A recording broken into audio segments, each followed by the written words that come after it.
Gusto mga kaboxing, this is Boy Kalawang TV. So matapos manalo ni Charlie Suarez ng impresibo kung saan tinalo nito ang pambato ng bansang Amerika na si George Castañeda via third round technical knockout noong September 21 sa Desert Diamond, Glendale, Arizona.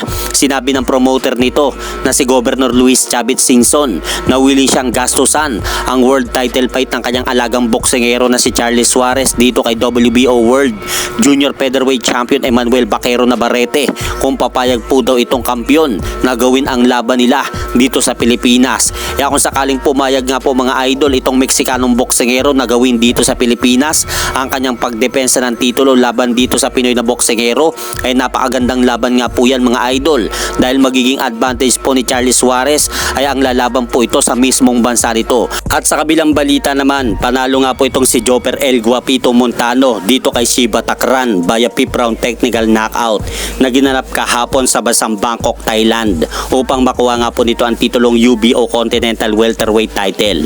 At umabante na nga po ang kartada ng Pinoy na boksingero na si Joper El Guapito Montano sa 18 wins, 5 losses, 2 draw with 16 knockout. Habang bumagsak naman po ang kartada ni Shiba Takran sa 19 wins, 5 losses, 1 draw with 10 knockout. Kaya binabati nga po natin mga idol si Joper El Guapito Montano sa kanyang impresibong panalo kahapon sa bansang Thailand. At hanggang dito na lang po muna ang aking update sa mga aganapan sa mundo ng boxing. At syempre mga idol, huwag nyo rin pong kalimutan, pakisuportahan nyo naman po muna ang ating munting channel. Maraming salamat po.